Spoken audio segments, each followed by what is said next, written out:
Goeiemôre broers en susters, hartlik welkom by die erediens vanoggend.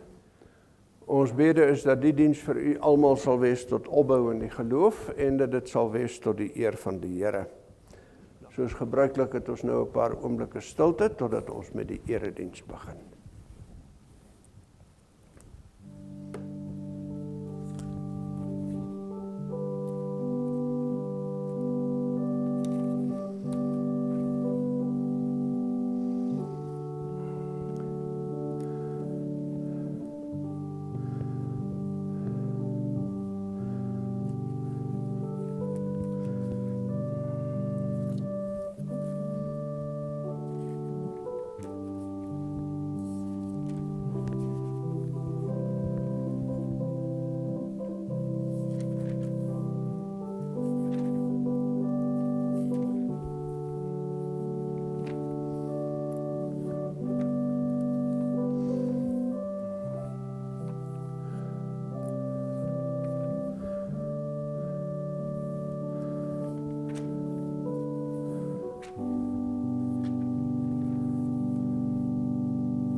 Die wydingslied vanoggend, Gesang 6, die eerste vers, en die lofsang Psalm 33, vers 1 en vers 6. Gesang 6, die eerste vers, en Psalm 33, vers 1 en vers 6.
Rondom Jerusalem is daar berge, so is die Here rondom sy volk van nou af tot in ewigheid. Geliefdes, genade vir u en vrede van God ons Vader, in Christus Jesus ons Here, deur die werk van die Heilige Gees. Amen. Amen.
Die skrif leer ons, broers en susters, dat ons die sonde nie anders as deur die wet geken het nie. Luister nou na die wet van die Here, soos dit opgeteken is in Exodus 20. Toe het God al hierdie woorde gespreek en gesê, ek is die Here jou God, wat jou uit Egipteland, uit die slawehuis uitgelei het. Jy mag geen ander gode voor my aangesig hê nie. Jy mag vir jou geen gesnede beeld of enige gelykenis maak van wat bo in die hemel is, of van wat onder op die aarde is, of van wat in die waters onder die aarde is nie. Jy mag jou voor hulle nie neerbuig en hulle nie dien nie. Want ek, die Here jou God, is 'n jaloerse God, wat die misdaad van die vaders besoek aan die kinders, aan die 3de en aan die 4de geslag van die wat my haat, maar ek bewys barmhartigheid aan duisende van die wat my liefhet en my gebooie onderhou. Jy mag die naam van die Here jou God nie ydelik gebruik nie, want die Here sal die een wat sy naam ydelik gebruik nie ongestraf laat bly nie. Gedenk die Sabbatdag dat jy dit heilig. 6 dae moet jy arbei en al jou werk doen, maar die 7de dag is die Sabbat van die Here jou God, dan mag jy geen werk doen nie. Nie jy of jou seun of jou dogter of jou dienskneg of jou diensmaagd of jou vee of jou vreemdeling wat in jou poorte is nie. Want in 6 dae het die Here die hemel en die aarde gemaak, die see en alles wat daarin is, en op die 7de dag het hy gerus. Daarom het die Here die Sabbatdag geseën en dit geheilig. Eer jou vader en jou moeder, dat jou dae verleng mag word in die land wat die Here jou God aan jou gee. Jy mag nie doodslaan nie, jy mag nie egbreek nie, jy mag nie steel nie, jy mag geen vals getuienis teen jou naaste spreek nie, jy mag nie jou naaste se huis begeer nie, jy mag nie jou naaste se vrou begeer nie, of sy dienskneg of sy diensmaagd, of sy os of sy esel, of iets wat van jou naaste is nie. Die Here leer ons in sy woord, ek weet dat in my, dit wil sê in my sondige natuur, niks goeds woon nie. Want om te wil is by my aanwesig, maar om goed te doen, dit vind ek nie. Daarom bely ons in berou en met ootmoed voor God. Die goeie wat ek wil, dit doen ek nie. Maar die kwaad wat ek nie wil nie, dit doen ek. As ons so met opregte berou en in ware geloof ons toevlug soek na Jesus Christus as verlosser en saligmaker, dan verseker God ons in sy woord. Daar is dan nou geen veroordeling vir die wat in Christus Jesus is nie. Vir die wat nie na die vlees wandel nie, maar na die gees. Ons besing die verlossende genade van God met die gesang 295, al 4 die verse.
Saam met die kerk oor al die eeue bely ons nou ons algemene Christelike geloof.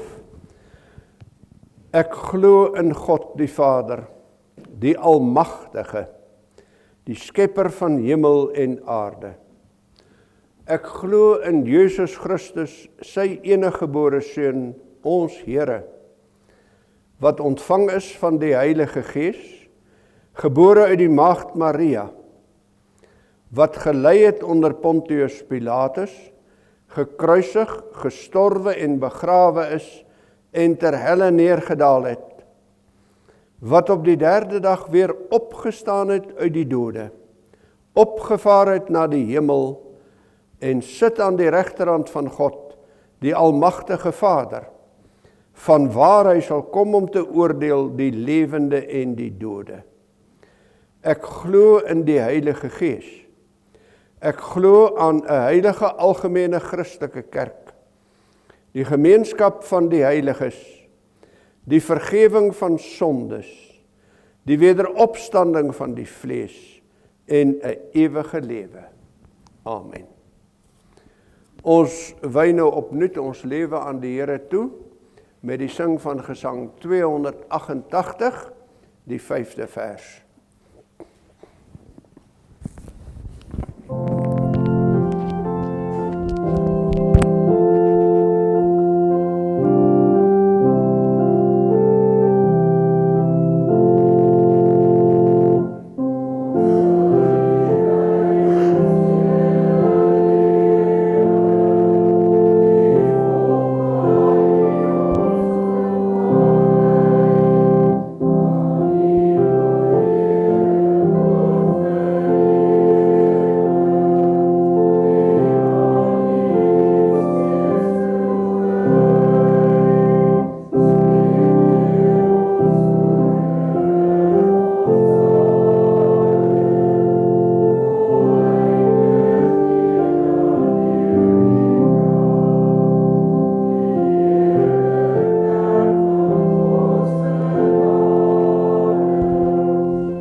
Ons maak die woord van die Here oop, broers en susters, in die Nuwe Testament, by die brief van die apostel Paulus aan die Galasiërs, die eerste hoofstuk. Ons lees van vers 11 tot by vers 17. Galasiërs hoofstuk 1 van vers 11 af. Kom, broers en susters, laat ons eers saam bid om die verligting deur die Heilige Gees. Ons Vader in die hemel, hoe groot is u genade en u ontferming. In u liefde het u oor ons ontferm en aan ons geloof geskenk. Deur die geloof waarin u ons vashou, kan ons elke dag met vreugde en in vrede lewe. Alles die omstandighede van ons bestaan gevul met gevare en risiko's, met sorge en ellendes. Maar in die mees neerdrukkende omstandighede hou u ons steeds naby u, sodat ons met al die gelowiges oor die eeue kan sing, ek is verseker dat niks my kan skei van die liefde wat in Christus Jesus is nie.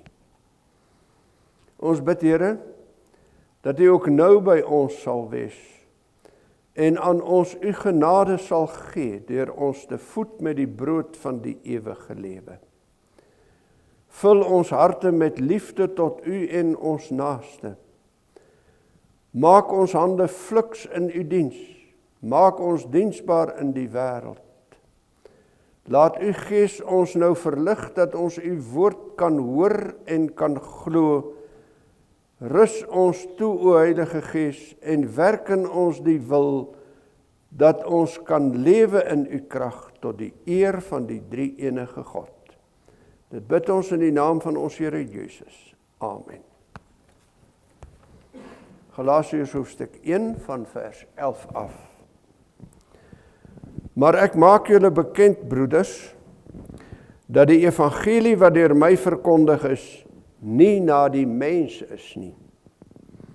Want ek het dit ook nie van 'n mens ontvang of geleer nie, maar deur 'n openbaring van Jesus Christus.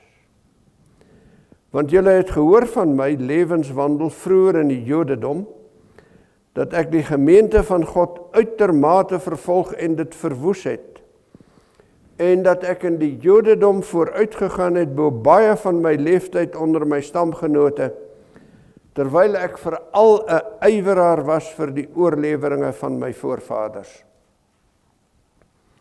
Maar toe dit God behaag het, wat my afgesonder het van die skoot van my moeder af en deur sy genade geroep het, om sy seun in my te openbaar, sodat ek hom onder die heidene sou verkondig, het ek nie dadelik vlees en bloed geraadpleeg nie, en ook nie na Jerusalem opgegaan na die wat voor my apostels was nie, maar na Arabië vertrek en weer teruggekom na Damaskus. Dit is die woorde van die Here deur sy apostel. Gelukkig is elkeen wat dit hoor en wat dit ook sy eie maak. In 1 Korintiërs 15 skryf die apostel Paulus, laaste van almal het Jesus verskyn ook aan my as die ontydig geborene. Verskoning. Want ek is die geringste van die apostels, wat nie werd is om 'n apostel genoem te word nie, omdat ek die gemeente van God vervolg het. Maar deur die genade van God is ek wat ek is.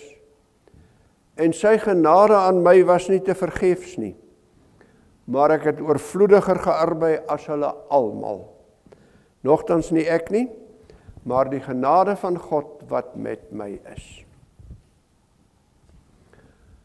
Die groot dade van God, broers en susters, is meestal vir ons verrassend en dit bring onverwagte resultate in die wêreld oor ons. Met hierdie groot dade van God bevestig hy dat hy die skepper is van alle dinge en die koning wat met mag heers oor al die werke van sy hande. Met sy groot dade bring hy lewe tot stand uit niks. Met sy groot dade onderhou hy dit wat hy geskep het oor eeue heen.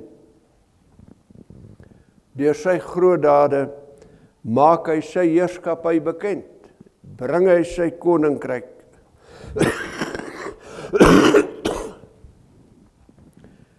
Gee hy vir mense lig en lewe. En die groot daad van God in die geskiedenis is die opstanding van Jesus Christus uit die dood. Dit maak duidelik dat die koninkryk van God by ons gekom het. Dat ons nie ver meer buite die paradys lewe nie, maar dat God sy hande om ons gevou het en aan mense wat dood was deur die misdade en die sonde, die ewige lewe skenk. Die paradyspoort het weer vir ons oopgegaan toe Jesus Christus uit die graf opgestaan het. En op hierdie daad, hierdie groot daad van Jesus wat die dood oorwin het, is die kerk gebou. En as 'n mens terugkyk oor die geskiedenis, dan sien 'n mens hoe hierdie opstanding van Jesus Christus 'n onoorsigtelike invloed uitgeoefen het oor die hele wêreld. Hoe dit ons geskiedenis bepaal tot vandag toe. Maar die dade van God, broers en susters, die groot dade van God, is nie net dade wat plaasvind in die groot trekke van die geskiedenis en die ontplooiing van God se raadsplan in die wêreld nie. God se groot dade vind ook in die hart van 'n mens plaas. En so dikwels is dit net so verrassend en verrykend vir 'n mens wat deur God aangeraak word. En God gebruik mense. Mense wat partykeer die mees verrassende keuses is, om God se dienswerk in die wêreld te doen. Sy keuse van knegte is baie keer vreemd. Dis verstommend op watter manier hulle dienswerk aan God verrig. En as 'n mens deur die Bybel blaai, is die ry baie lank. 'n Mens lees van Henog, wat met God gewandel het. En Noag, wat voor die sondvloed die ongehoorde ding gedoen het om 'n ark op droë grond te bou en te volhard teen al die spot van die wêreld rondom hom in. God roep 'n kinderlose Abraham en Sara sodat uit hulle 'n groot volk sou voortkom. Hy gebruik 'n bedrieër soos Jakob om sy beloftes te dra in die wêreld in.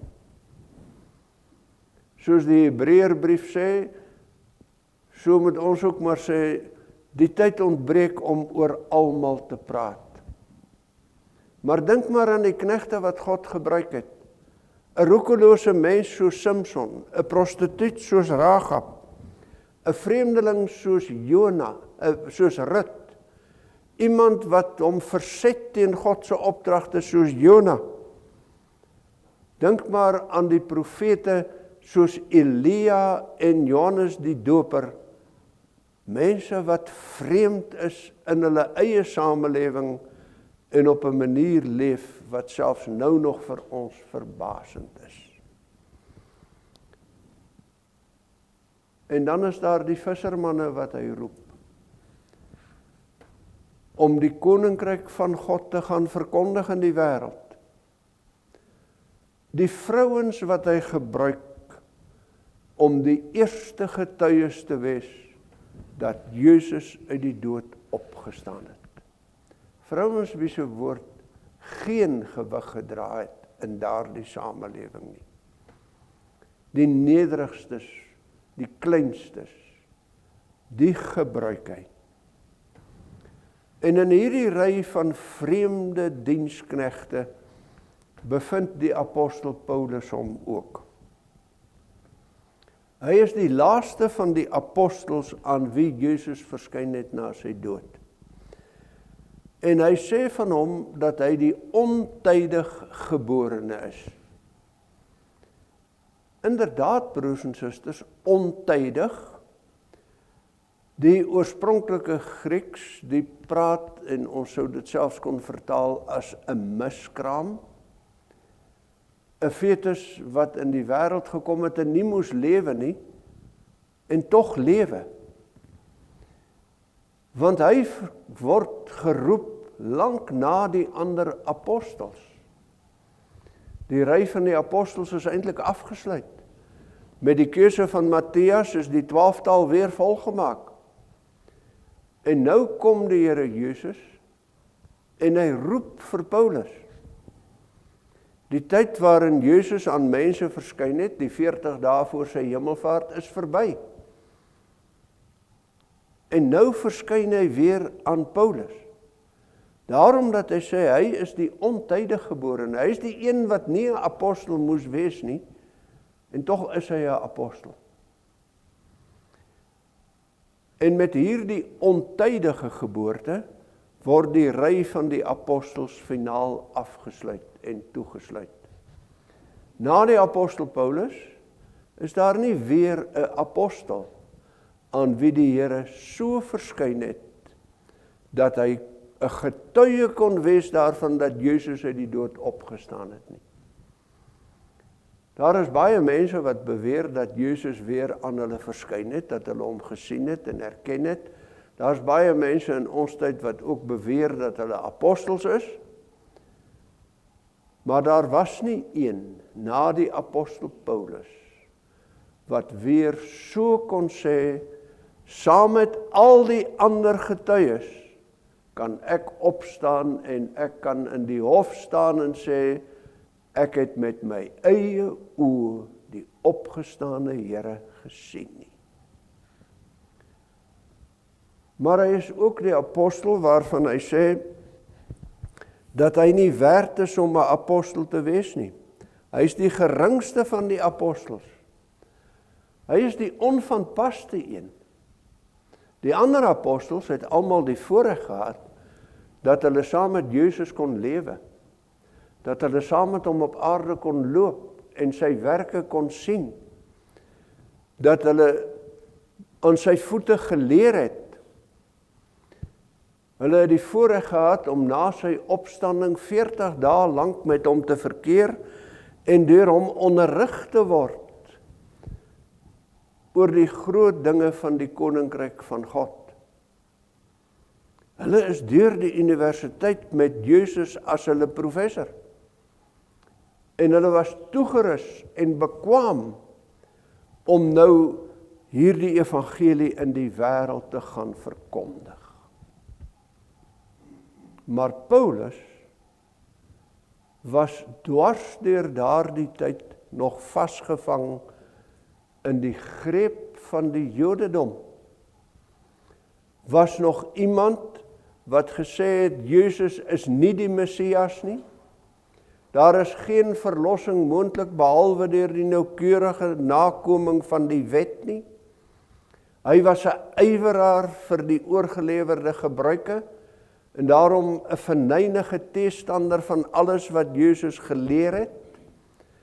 En na die opstanding van Jesus Christus, na sy hemelvaart, na die uitstorting van die Heilige Gees, was hy die een wat probeer het om die opgestane Heer opnuut dood te maak. Om die getuienis oor die groot daad van God stil te maak, want hy het die kerk vervolg. Hy het almal wat gewaag het om in Jesus te glo en oor hom te praat, voor die hof gesleep, hulle probeer doodmaak, hulle verban uit die sinagoge, met alles in sy vermoë, was hy die een wat dwars in die pad van die koninkryk van God gaan staan het. Daarom is hy nie werd om 'n apostel te wees nie. Daarom sê hy ook die geringste van die apostels. Maar in die Galasiërs skryf Paulus, die evangelie wat ek ontvang het, het ek nie van 'n mens ontvang nie. Paulus beskryf dit sy ontmoeting met die Here Jesus op die pad na Damaskus. En daar het hy die stem van die Here gehoor. Daar het hy in ontmoeting gekom met die opgestane Jesus wat dwars in sy lewenspad gaan staan het. Die Jesus wat vir hom gevra het, hoekom vervolg jy my? En sê Paulus, as hy nou die evangelie verkondig, al is hy die geringste van die apostels, is dit nie 'n evangelie wat hy gehoor het by Petrus of Jakobus of een van die ander apostels nie. Hy is 'n apostel omdat die Here self hierdie evangelie aan hom openbaar het. Die Here Jesus self het vir hom bekend gemaak wat dit beteken dat hy gesterf het en opgestaan het uit die dood. Die Here het die blye boodskap vir hom ontvou. Ek het dit ontvang toe die Here Jesus Christus in my geopenbaar het. Hierdie Here wat opgestaan het, het nie 40 dae met my in sy universiteit gesit nie, maar hierdie Here het vir my geleer, wat is die evangelie? En dit is hierdie evangelie wat ek verkondig. 'n bietjie later in die brief skryf Paulus, dis dieselfde evangelie wat die ander apostels verkondig. Dis die blye boodskap dat Jesus Christus gesterf het vir ons sondes, dat hy begrawe is, dat hy opgestaan het volgens die skrifte, en dat hy aan baie verskyn het, ook aan my die ontydig geborene. Die Here het ook aan my verskyn. En vir ons is dit moeilik, broers en susters, om te begryp dat die Here nou hierdie mens roep om hom te dien. Hierdie vyand van God, hierdie vervolger van die kerk, dat hy hom roep nadat al die toerustingswerk van God al voltooi is, om hom nou afsonderlik op 'n besondere manier te gaan toerus vir sy diens. Dis 'n groot daad van God aan Paulus, wat vir hom 'n verrassing is en vir ons amper onbegryplik. En dat dit vir Paulus 'n verrassing is, die word duidelik telkens wanneer hy oor hierdie dinge praat en hy sê, maar ek het die gemeente van die Here vervolg en tog is ek 'n apostel.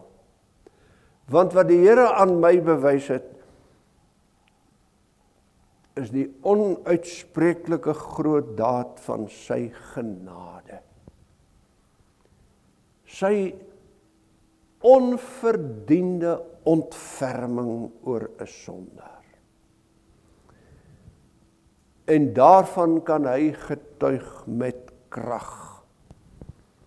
Hierdie genade het God aan hom bewys en hom geroep as die geringste van die apostels, sodat hy ook 'n getuie kon wees, 'n ooggetuie van die groot daad van God, wat mense tot lewe bring. Die Here het ook aan hom verskyn, die evangelie in sy hart gelê, en daarom kan hy van hierdie opstanding getuig as 'n ooggetuie. En nou is dit so, broers en susters, dat hierdie verrassende daad van God aan die apostel Paulus sy hele lewe verander het. Dit is so ingrypend dat die apostel daarvan kon sê, dis nie meer ek wat lewe nie, dis Christus wat in my lewe. Hy het opgehou om die kerk te vervolg en die evangelie gaan uitbasuin oor die hele wêreld. Dis net genade, sê die apostel Paulus. En deur die genade is ek wat ek is. Deur die genade is ek nie meer langer 'n sondaar, 'n vervolger van die kerk, iemand wat Jesus Christus verwerp nie. Maar deur sy genade is ek 'n apostel. Alles ek die kleinste en die minste. En die genade aan my was so groot, dat ek meer gearbei het as al die ander. Inderdaad, broers en susters, daar was nie een van die ander 12 apostels, wat so wyd die evangelie verkondig het, wat soveel gedoen het om die kerk te vestig, wat soveel gemeentes gestig het, wat soveel vervolging verduur het, so dikwels moes ly, so baie kere aan die hand van mense moes swaar kry as die apostel Paulus nie. Daar is nie een van die ander apostels wat met hulle optrede so 'n geweldige invloed gehad het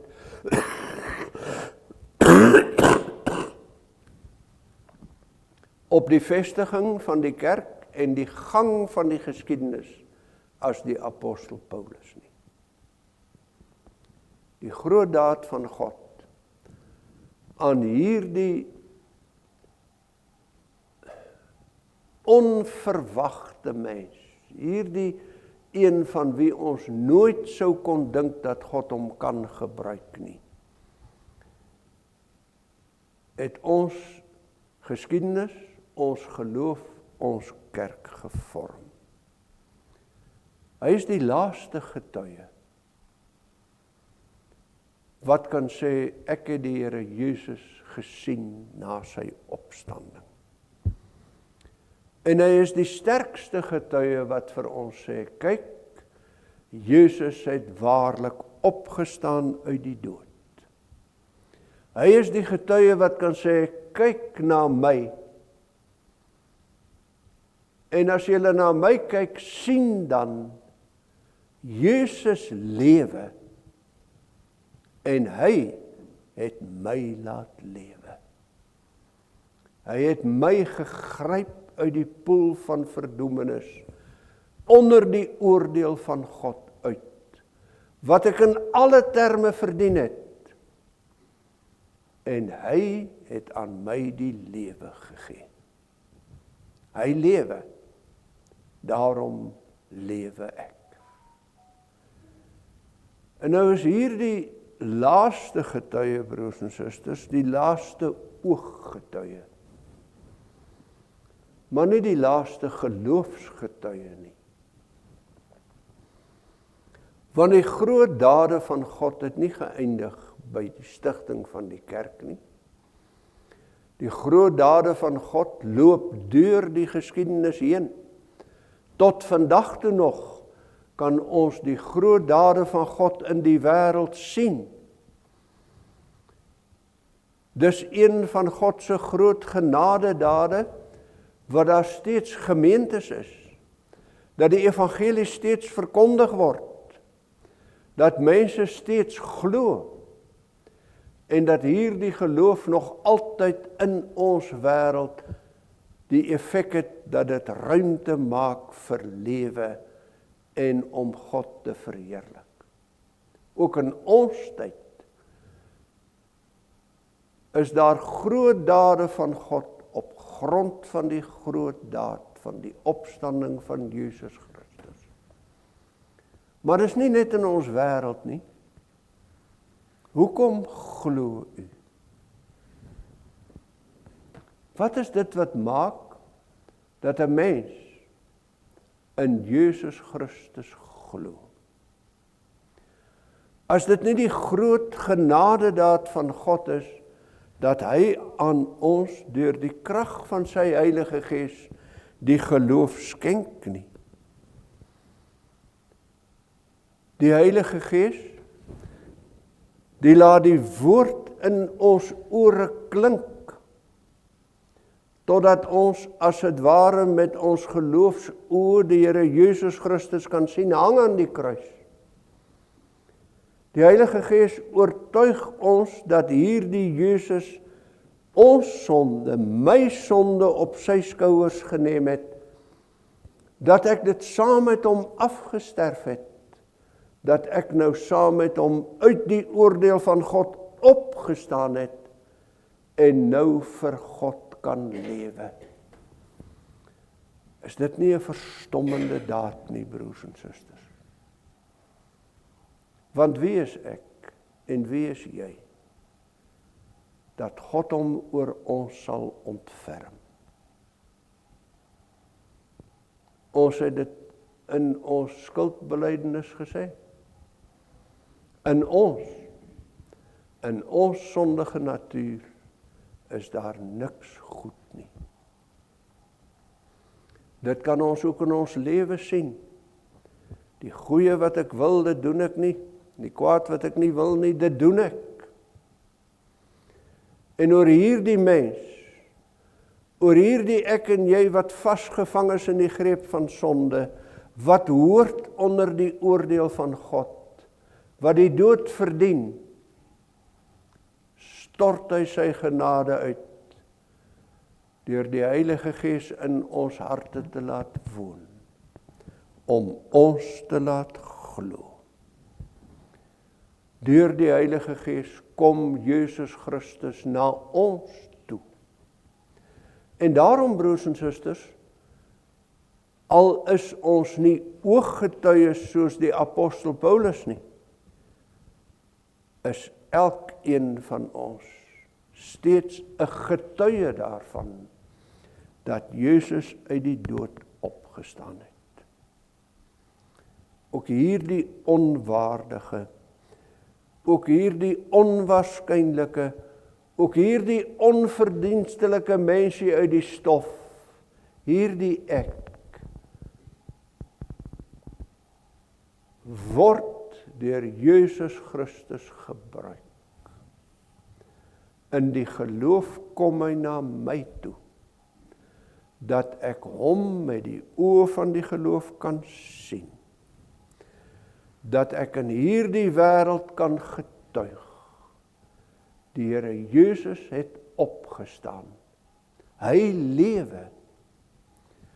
En hy laat my met hom opstaan, sodat ek kan lewe.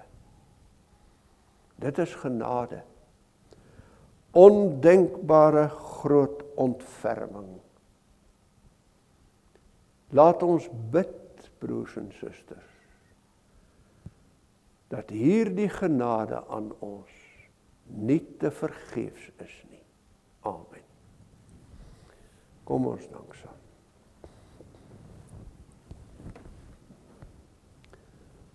Onse Vader in die hemel, ons dank U vir die onuitspreeklike groot genade wat U aan ons betoon het. Die genade van geloof. Die genade daarvan dat ons onverdienstelik getuies mag wees dat Jesus opgestaan het en dat ons saam met hom opgestaan het in 'n nuwe lewe. Ons bid, Here, dat U die geloof in ons harte sal werk en sal versterk elke dag. En dat die genade aan ons nie te vergeefs sal wees nie, maar dat ons in hierdie bose wêreld waarin ons leef, met al sy chaos en onsekerheid, getuies sal wees, wat steeds weer sal sê, kyk, Jesus het opgestaan. In hom is die opstanding en die lewe. Wie in hom glo, sal lewe al het hy ook gesterwe. Dat ons met ons lewe en ons gedagtes en ons woorde getuies sal wees van die evangelie. En dat ons met die blydskap van die evangelie in ons harte sal lewe. Wil U ons as gemeente, as kerkverband, U kerk oor die wêreld steeds weer hierdie evangelie laat uitpasuin en proklameer, want dit is die woorde wat die ewige lewe gee. Ons dank U dat U vir ons sorg, dat U oor hierdie wêreld en ook oor ons bestaan regeer as koning. Ons bid, Here, dat U vir ons die vertroue sal skenk en die volharding sal gee, om met blydskap op die pad te loop waar U ons lei, met ons oë gefestig op Jesus, die leidsman en volëinder van ons geloof. Ons erken voor U dat ons dikwels struikel en val. Daarom bid ons, Here, bedek ons sondes in die bloed van Jesus Christus. Bedek ook dit wat teen ons wil en ons oorgebly het. Maar gee ons ook die krag van U Gees om daarteen te stry en elke versoeking en elke verleiding van die bose te oorwin. Bewaar ons van sy greep, Here, en laat ons lewe tot verheerliking van U naam. Dit bid ons in die naam van ons Here Jesus. Amen. Ons sing saam, broers en susters, gesang 273. Ons sing die 3de en die 4de vers van gesang 273 ten slotte.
Die genade van ons Here Jesus Christus, die liefde van God ons Vader, en die gemeenskap van die Heilige Gees, ons trooster, sal by u almal bly.